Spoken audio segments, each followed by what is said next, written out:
Boker Tov, good morning. We continue with our 3-minute daily dose of Torah. And I actually wanted to sort of merge a few of the ideas that we've started looking at these past 2 days around the Babel.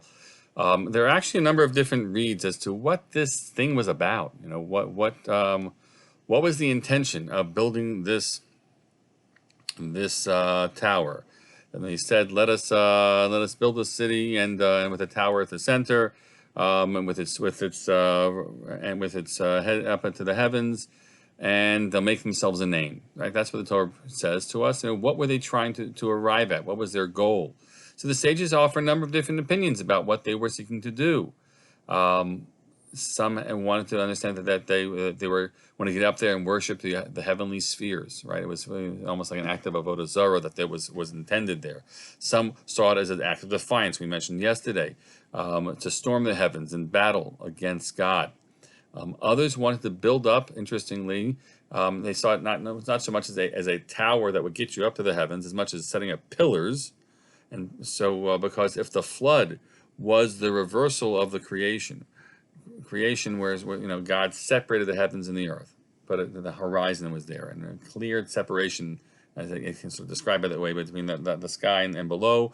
And when God flooded the world, He undid everything. Right? He's basically let the heavens, the separated waters of above and below, all just were brought back together again. And so there are those who see that the intention here was to put up these pillars that would hold up the heavens, so that could never be brought down upon them again. And so putting up keep the ceiling from crashing down on them. And those are all different opinions. I want to suggest this morning that they all go together. And we talked about this question of what does the Barim al-Chadim mean. To a certain degree, it might mean they all had a town hall meeting.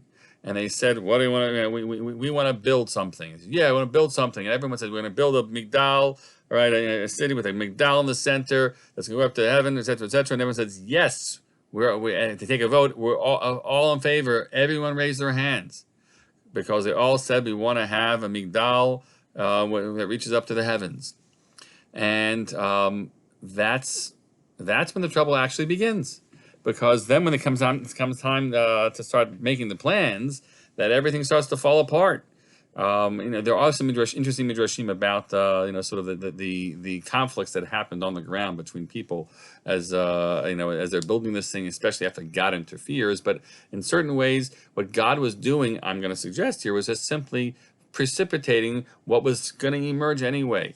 That when He was bringing to the fore that, folks, if you don't know how to really communicate, you say words, you're all saying words, you're not communicating what it is that you mean. And when you sit down and you talk, you realize, oh, when you say this, you have X in mind, and when you say this, you have Y in mind. So then, like, what is this?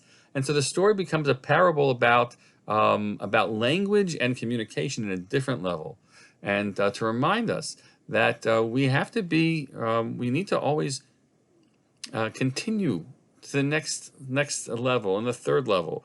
When we say something, we say, okay, fine. But we say, no, what do you mean by that? What do I mean by this? And how do I receive it? What is it you're trying to really convey? That's what true communication is. And what emerges from the story ultimately, with all the language changes that God creates in the earth, is that God teaches you to take language carefully and seriously, and make sure that you appreciate, you listen well, and you convey well. And that's the gift of language that God had given us, that made us unique in the first place. Make sure we know how to communicate properly with one another. Communicate well with the people around you this day and all the days beyond. Have a great day.